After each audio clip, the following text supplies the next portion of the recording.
Mesdames, Messieurs, fidèles amis de Canal 3 Bénin, bonjour et bienvenue dans ce 13 européen. Donc voici le sommaire. Le monument dénommé la statue de l'Amazone à peine dévoilée continue de déclencher une vague de passion, un symbole identitaire en représentation des femmes guerrières du royaume de Dahomey. Dans l'histoire du Bénin, l'édifice suscite l'attraction de plus d'un et nous nous intéressons à sa portée historique. Ensuite, nous ferons une découverte dans ce trésor européen. Il s'agit d'un marché qui se tient au coucher du soleil et permet aux riverains et aux passants de faire les provisions pour le dîner. Parti de rien du tout, ce marché s'est ancré dans les habitudes et les usagers sont unanimes au sujet de son utilité. Vous le verrez dans un instant. Et puis enfin, une grosse interrogation pour finir, glissement ou non de la date d'organisation des 50e mondiaux de pétanque au Bénin. Eh bien, c'est en décembre 2022 que devrait se tenir à Cotonou ce rendez-vous sportif d'envergure. Mais à 7 mois de cette échéance d'organisation des mondiaux, force est de constater que les travaux de construction de boulodrome de standard international pour abriter la compétition peinent à démarrer. À Copenhague, au Danemark, les membres de la Fédération internationale ont examiner le dossier et vous aurez le compte rendu dans un instant. Mesdames, Messieurs, à nouveau, bonjour et bienvenue si vous nous rejoignez dans ce 13h au Bénin. Une statue en cours direction à Cotonou déclenche un émoi particulier chez les internautes et plusieurs citoyens béninois. Le monument dénommé Amazone est un symbole identitaire en représentation des femmes guerrières du royaume de Dahomey. Dans l'histoire du Bénin, l'édifice suscite l'attraction de plus d'un et nous nous intéressons dans ce reportage à sa portée historique. William Cliquant et des Rompévis. Une statue dont la stature interpelle à première vue, 30 mètres de haut. C'est une géante guerrière en élan combatif qui trône des airs au sol sur un site entouré de palais, la marina et les congrès. Positionnement géographique qui ne saurait être anodin. L'Amazone, puisque c'est son nom, change la vue panoramique du Cotonou d'antan. Allure gigantesque, posture imposante, l'Amazone est un des monuments les plus hauts d'Afrique. Elle ne passe pas inaperçue quand les rayons du soleil du midi scintillent le bronze dont elle est toute revêtue. Un objet de curiosité, et pas des moindres, pour plusieurs Cotonois, bien qu'étant jeunes. Ça m'inspire. Les anciens temps de 1900, c'est quand et quelques là. Vous voyez un peu quoi, ça s'est déroulé des potents dans la communauté béninoise là. Avec son épée là et son bâton là, vous voyez. En plus, c'est très belle à voir quoi. C'est un peu joli. J'ai dit à mon ami de faire demi-tour, on est venu voir là quoi. C'est parce que c'est beau. On peut joli même. Pour la voir quoi, mais on se demande c'est la statue de qui là-bas, ça on ne sait pas. Je vais d'accord pour ça. Et je suis venu seulement voir ça. Oui, c'est très bien, c'est très bien. Dans une visée touristique et historique, l'Amazone raconte par elle-même le Dahomey, gardé et défendu par un bataillon féminin face aux envahisseurs. La femme avait assuré la garde rapprochée de Tassigrambe. Et elles ont montré montré une certaine force, montré qu'on peut compter sur elles. L'armée n'a pas évolué de la même façon quand Agadja et les rois Tegbetsu et autres sont venus. L'armée n'a pas disparu, mais elle n'a pas connu le même relief qu'elle avait connu sous Tassigrambe. Mais elle n'a pas disparu. Mais c'est à partir de l'époque, l'avènement de Gezo, qu'on va encore parler d'une armée régulière d'Amazone, des Amazones, d'une armée régulière de femmes. Dada Glele aussi en a utilisé, a amélioré, a fait de cette armée une armée d'élite, une armée bien structurée. Béanzin, le roi Béanzin aussi l'a utilisé. Et je rappelle ici cette attaque de Zobo. Cette attaque de Zobo où c'est l'armée des femmes ont montré leur détermination à en découdre avec l'armée française. L'armée des femmes à Zobo. Les signes sont encore là. Le legba de Dada Gezo est là, devant l'église protestante, à côté de l'église catholique. Le monument parle aussi aux générations actuelles à plus d'un titre. La jeunesse doit s'en inspirer. Le fait de fabriquer, ou du moins d'avoir une statue qui les honore, je crois que c'est un pan de notre histoire que nous retrouvons et avec lequel nous nous réconcilions. Donc l'histoire des Amazones, c'est l'histoire de la bravoure, c'est l'histoire du courage, c'est l'histoire de l'intrépidité. Et je crois que nous devons nous inspirer de l'histoire de ces femmes guerrières-là et pourquoi pas reporter cette bravoure-là sur nos réalités aujourd'hui et puis conquérir des espaces, progresser, réussir, nous battre pour réussir, même s'il y a des échecs, quoi. La statue est à peine dévoilée. Le boulevard qui lui est dédié est encore en chantier. Pourtant, l'Amazone rappelle déjà à plus d'un fierté nationale et histoire glorieuse, non pas d'un peuple, mais de toute une nation. 2 ans durant, le pèlerinage annuel des fidèles musulmans à la Mecque n'a pas eu lieu cause de la pandémie de Covid-19 qui n'offrait aucune garantie de sécurité aux pèlerins. Cette année 2022, cela reprend. C'était l'objet de la rencontre tenue donc ce mercredi au ministère des Affaires étrangères de la coopération avec les acteurs de l'organisation du Hajj. Assiomo Kaya Assiomo, Henri Ganti. C'est une séance d'échange et d'information sur les préparatifs du Hajj avec de bonnes nouvelles. L'édition 2022 aura lieu. Une information portée par le ministre des Affaires étrangères et de la coopération, Aurélien Agbenossi, aux actes impliqués dans l'organisation. Après donc la période de suspension due à la pandémie de Covid-19, le Royaume d'Arabie Saoudite a fixé un quota pour le Bénin.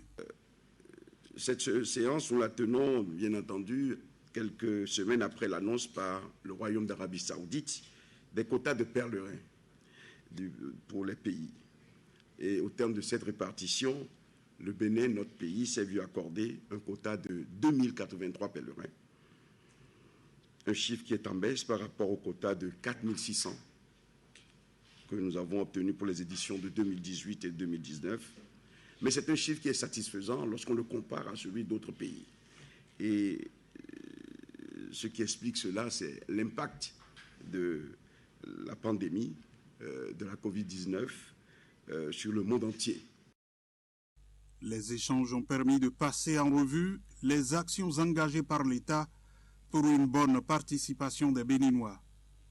Il a été question du cadre réglementaire de l'organisation du Hajj, des dispositions prises, du chronogramme des actions engagées jusqu'à l'effectivité du départ des pèlerins pour la Mecque. Le président a pris un arrêté interministériel, numéro 2021-004C du 9 février 2021, qui fixe le cahier de charges pour la fourniture des services d'assistance aux pèlerins à la Mecque.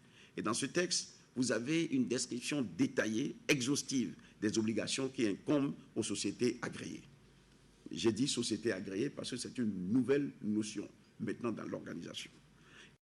Entouré pour l'occasion du ministre de la Culture et de celui de l'eau et des mines, Aurélien Agbenossi a rassuré ses interlocuteurs. Au terme des échanges, les actes sont repartis comblés. Aujourd'hui, il n'y a plus de doute. Pour les futurs pèlerins, ils savent qu'il y aura le Hajj encore avec le lancement d'enrôlement des dossiers de passeport surtout. L'État s'est énormément investi dans l'organisation de ce pèlerinage. Ça, j'avoue que j'ai été très agréablement surpris. Je remercie sincèrement le gouvernement, son chef, pour ces réformes. Ce sont des réformes que les uns et les autres doivent en principe respecter. Parce que toute réforme, dès le début, il a des difficultés. Et c'est en cours de route qu'il faut arranger ce qu'il faut arranger. Le quota attendu du côté du Bénin pourra augmenter les éditions à venir. En attendant, pour l'édition de 2022, le gouvernement prévoit le départ des pèlerins qui va s'effectuer entre le 18 et le 29 juin.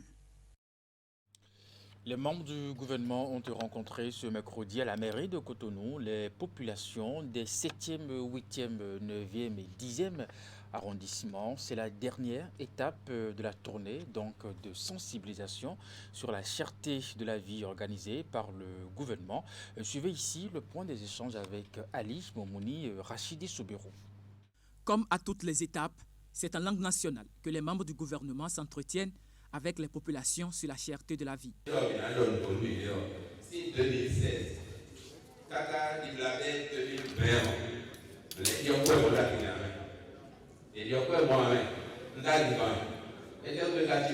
Les échanges de ce matin à la mairie de Cotonou ont démarré avec les administrés des 9e et 10e arrondissements de la commune.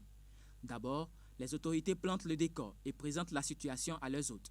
De la cherté de la vie aux différentes mesures d'atténuation prises par le gouvernement, il leur explique les causes de la crise. Il y a plusieurs facteurs, mais nous savons reconnaître qu'aujourd'hui, la pandémie de la Covid, avec la fermeture des frontières de certains pays, la fermeture de leurs usines, l'aggravation de toute cette crise financière qui avait été entraînée également par l'augmentation des frais de logistique, tout ça est revenu encore aggravé par le contexte de ces conflits en Ukraine qui sont des pays grands producteurs d'huile, de blé et consorts, et cette crise mondiale n'épargne malheureusement pas le Bénin.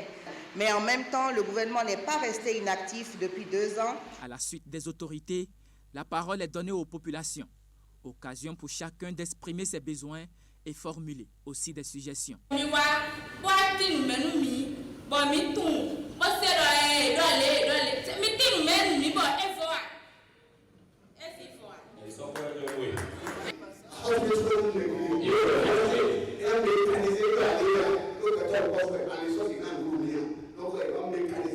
Dans l'après-midi de ce mercredi 18 mai 2022, les ministres et les autres personnalités présentes à cette rencontre ont répété le même exercice avec les populations des 7e et 8e arrondissements de Cotonou. Au cours des 5 jours qu'a duré la tournée gouvernementale de sensibilisation sur la cherté de la vie et les mesures d'atténuation prises, les autorités ont parcouru tous les arrondissements de Cotonou. Je voudrais remercier le ministre Tony Fodé qui a conduit la délégation, le ministre de la décentralisation, le ministre Aguemon, le préfet qui était là aussi, les députés, tous ceux qui étaient là. Et je crois que la population n'est pas très heureuse. Ils ont posé beaucoup de questions. C'était justement ça, l'utilité. Au regard du caractère interactif des rencontres, il est évident que les populations espéraient de pareilles occasions. Et d'ailleurs, elles ont formulé des doléances pour que des séances d'échange entre gouvernement et population soient régulièrement organisées.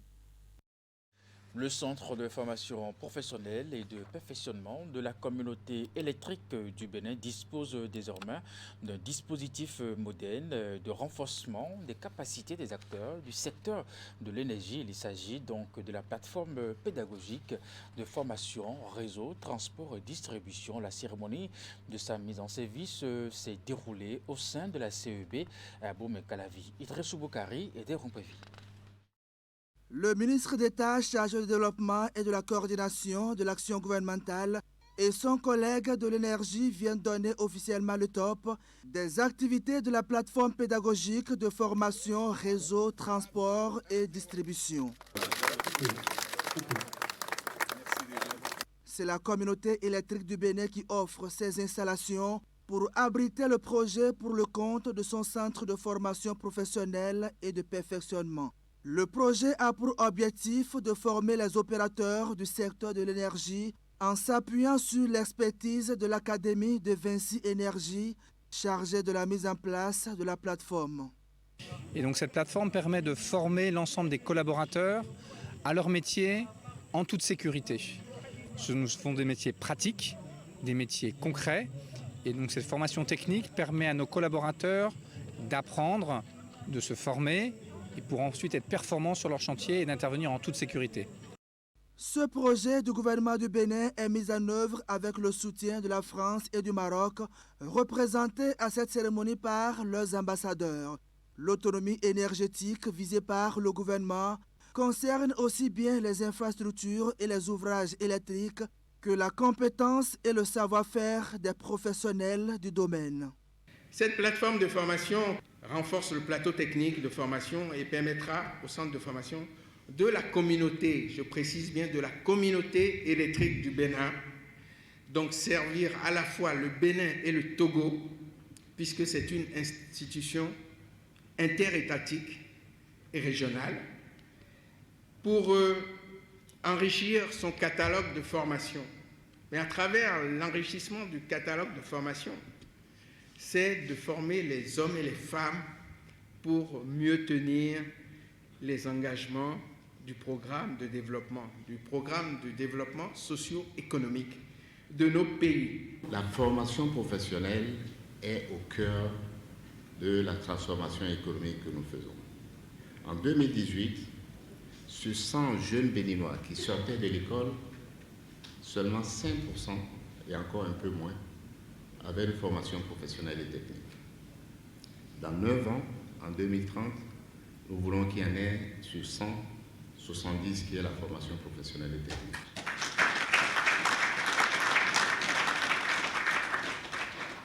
Son Excellence, Monsieur. La plateforme vise également à assurer la sécurité de tous les acteurs intervenant sur le site avec des mesures de prévention des risques. Le projet s'inscrit dans le cadre de la mise en œuvre du programme d'accès durable sécurisé du Bénin à l'énergie électrique. Je vous l'annonçais en titre, au bord de la route nationale inter-État 1 et à quelques encablures du carrefour à Conville, un marché. Il se tient bien entendu au coucher du soleil et permet aux riverains et aux passants de faire les provisions pour le dîner. Parti de rien du tout, ce marché s'est ancré dans les habitudes et les usagers sont unanimes à propos de son utilité. Mais problème, ces derniers temps, la rumeur est persistante d'un éventuel changement de site, ce qui du reste n'est pas guère du goût des acteurs. Immersion donc au sein de ce marché, c'est avec Naguib Alagbe, Elvis Tonoukouen.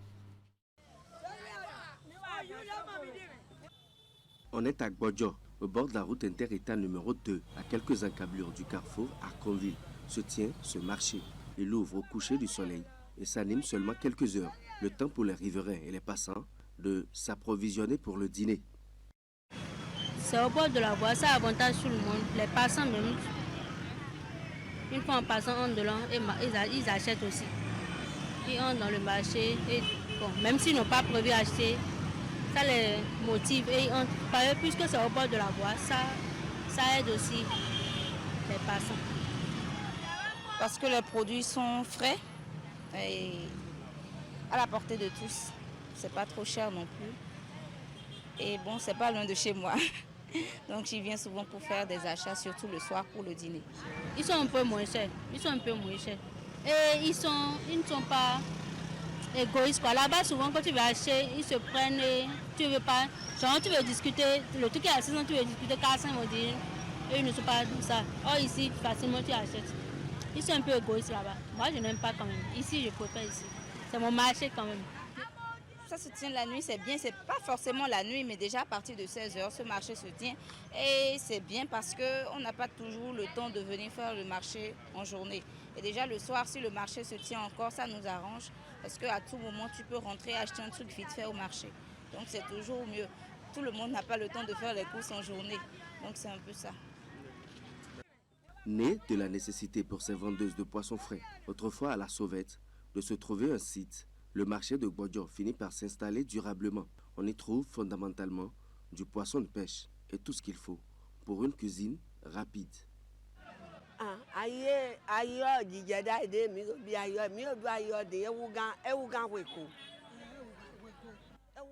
Il y a plus de 20 ans que ce marché existe et s'anime. On y retrouve tout ce qui se vend dans un marché, notamment les produits halieutiques, des poissons fumés, crevettes et autres. Moi-même, je vends les gros poissons de mer.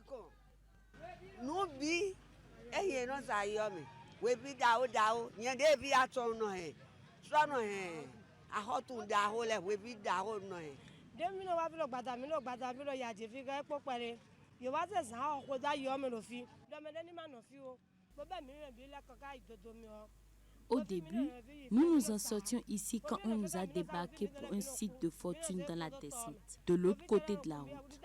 Mais là-bas, nous n'arrivons pas à vendre les poissons. Les condiments pourris au point d'en arriver à un accident d'une cliente. 25 ans que nous traînons ceci. Que le gouvernement nous trouve une solution puisque nous sommes au soleil.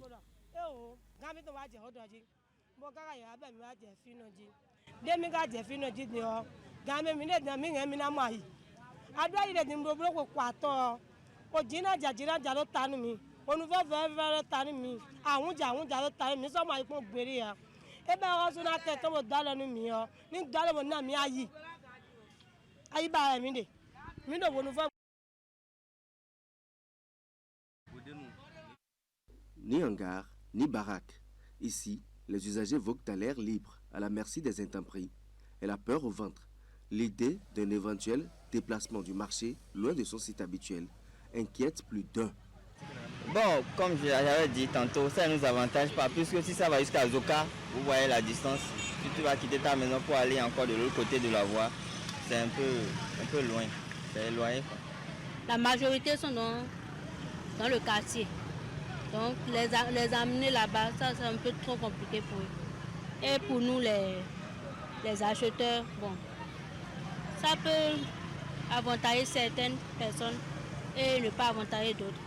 Il y a d'autres qui habitent la zone et d'autres qui sont aussi peut-être dans la Zoka.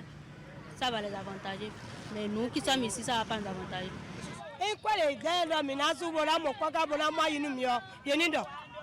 S'ils veulent que nous payions des droits d'étalage pour avoir des hangars dignes dans le marché, qu'ils nous en informent.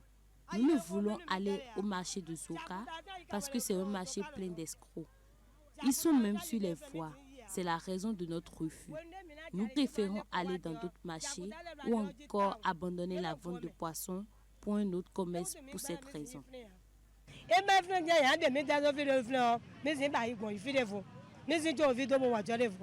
Sur la question, les usagers sont unanimes. Déplacer ce marché loin d'ici, c'est lui ôter son âme, même si la nécessité se fait plus accrue de trouver un site et d'y installer un minimum d'infrastructures. En attendant, on fait avec. Et puis nous parlons sport à présent. C'est en décembre 2022 que devraient se tenir à Cotonou les 50e mondiaux de pétanque. Ce rendez-vous sportif d'envergure a d'ailleurs été débattu au sommet de l'État. Il en est ressorti à l'occasion la construction d'un boulodrome de standard international pour abriter la compétition. Mais à 7 mois de cette échéance d'organisation des mondiaux, force est de constater que les travaux de construction de l'infrastructure peinent à démarrer à Copenhague, au Danemark. Les membres de la Fédération internationale ont examiné le dossier. Voici le compte rendu que nous propose Akime Ousseini Seydou. Copenhague, au Danemark, et plus exactement le centre multidisciplinaire de Karlslunde a été le carrefour de la pétanque mondiale du 12 au 15 mai 2022. 4 jours durant lesquels se sont affrontés une quarantaine de pays, avec chacun dans le viseur une place sur les marches des récompenses. Les championnats sont ouverts sur 5 catégories. Les doublettes messieurs et dames, les tête-à-tête messieurs et dames et le double mixte. Bien naturellement, un tirage au sort a situé chacun sur ses adversaires. Au-delà, la Fédération internationale de pétanque et jeux provençal sacrifie à l'occasion de ces rendez-vous à la tradition, celle de la tenue de ces réunions statutaires. Copenhague ne va donc pas déroger à la règle. Claude Azema et les siens se sont alors penchés sur le dossier organisation à Cotonou des 50e mondiaux de pétanque. Le sujet défraie la chronique à cause du point d'étape qui laisse constater le retard accusé dans la construction du boulodrome. Retour sur propos d'Idrissou Ibrahima, président de la Confédération africaine des sports boulonnais, le 8 avril 2022, c'était au siège de l'instance fêtière à Cotonou. Est-ce qu'il faut attendre 14 mois? Est-ce qu'il faut attendre 18 mois pour réaliser un boulodrome? Ou alors, on est pressé? Il faut faire un hangar de circonstance dans une vente. Le glissement de date a été débattu au cours de la réunion de Copenhague. C'est Claude Azéma, président de la FIPJP, qui en dresse le point. Je l'avais déjà dit à M. le ministre et à Ibrahima, c'est impossible de repousser. On n'a pas de date possible l'année prochaine. Et encore même en repoussant, on n'est pas sûr que le boulodrome sera fait, puisque vu l'état d'avancement des travaux, il y a quand même un fort doute. Le comité exécutif de l'instance mondiale est intransigeant. Pas de report possible. Les réactions vont avec. En ma qualité de président de la Confédération africaine de sport boule, je me pose la question de savoir sur quels éléments probants le président Claude Azéma se base pour affirmer que le Bénin ne pourra pas être prêt dans un délai de 18 mois si on lui accordait le report du mondial de pétanque pour 2023. Depuis le Covid, il y en a toujours des reports. Pourquoi non pour le Bénin? Pour un report de 6 mois ou bien presque une année, ça ne nous dérange pas. Je crois que c'est le moment que tous les parties prenantes dans ce championnat, ministère, Confédération africaine, Fédération béninoise de pétanque et la présidente de la République et même l'Assemblée nationale de Bénin doivent contribuer ensemble pour que cet événement soit réussi dans les prochaines années. C'est de haute lutte que l'organisation des mondiaux de pétanque à Cotonou a été obtenue. L'honorable Idrissou Ibrahima en a fait un challenge de taille et c'est tout naturellement qu'il en tient comme à la prunelle de ses yeux. Pour tirer au clair cette situation confuse, j'ai suggéré au président de la Fédération internationale de pétanque et Jeux provençal de faire le déplacement sur Cotonou pour une séance de travail avec les autorités gouvernementales, les architectes et la Fédération béninoise de pétanque à Cotonou. Le 31 mai, date butoir accordée au Bénin pour une décision à transmettre à la FIPJP. Le président de la Confédération africaine des sports boules reste confiant et rassuré quant aux diligences à effectuer par l'État béninois. Connaissant l'engagement et la détermination du président Patrice Talon à réaliser de belles œuvres en un temps record, cette 50e édition du mondial de pétanque pourra bel et bien avoir lieu en décembre 2023 à Cotonou, Inch'Allah. Mais pour l'instant, pour les passionnés de pétanque, la coordination communale du bloc républicain de Boukoumbe a réussi à organiser une grande compétition de pétanque regroupant les communes de la 3e circonscription électorale, à savoir Boukoumbe, Kobli, Materi et Tangueta. Et parrain de l'événement, l'honorable Gilbert Bagana, Alassane Arvounan pour les précisions. Des boulistes en provenance des 4 communes de la 3e circonscription électorale en plein jeu de pétanque sur cette terre de jeu de Boukoumbe. C'est la grande compétition de pétanque organisée par la coordination communale du bloc républicain de la cité des Tatars dans la 3e circonscription électorale. Une compétition parrainée par l'honorable Gilbert Bagana qui, selon les initiateurs, vise à créer un brassage au sein de la jeunesse de la région Pendjari. Cette compétition, au-delà du caractère politique qu'elle revêt, se veut plutôt un brassage de toute la jeunesse. Car nous avons constaté un vide où les jeunes n'ont souvent pas l'occasion de se rencontrer, de causer, de jouer et de partager de belles idées, si ce n'est que les joutes électorales, ou au contraire, ils ne font pas un véritable brassage. Je vois aujourd'hui les jeunes venir pour jouer, c'est tellement très important. Et je remercie le comité d'organisation que je préside et tous ses membres. Repartis en 20 triplettes, les équipes en compétition ont rivalisé de justesse à travers les éliminatoires, ensuite les quarts de finale, demi-finale et la grande finale. Une finale qui a connu le sacre de Dinaba, Bull Club de Boukoumbe, qui a battu l'équipe de Materi. Vraiment, c'est très bon, nous sommes contents et nous voulons que cela continue. Il y a l'honorable M. Bangana, je lui dirais de continuer dans cette directive pour encourager les jeunes de la Takora, de la 3e circonscription. Pratiquant et très amoureux des sports boules, le parrain de l'événement se dit satisfait de la compétition qu'il entend d'ailleurs rééditer l'année prochaine. Le coordinateur m'a toujours sollicité depuis 2 ans. Mais on a besoin de toi. Vraiment, nous, on n'a même pas le matériel pour le sport. C'est vrai, ce jeu, c'est un jeu très bon, mais son matériel coûte. J'ai dit, président, au lieu que je t'envoie 2 trios de boules professionnelles, et si on se retrouvait ensemble, il dit là, il a saisi la balle au bon, il a organisé cette compétition où il est organisateur, il m'a sollicité comme parrain. Je dis, si je viens à Boukoumé, sans penser aux autres communes, mes parents, mes frères, mes militants vont me lyncher. Je dis, on organise un truc ensemble et chaque commune part au moins avec du matériel professionnel. Gagnant ou pas gagné, chaque commune serait gagnante. En plus du trophée et une enveloppe financière de 50 000 francs CFA offerte à l'équipe championne, chacune des équipes ayant pris part à la compétition est retournée au Bécaye avec un lot d'équipements de pointe, une attestation de participation et une enveloppe financière.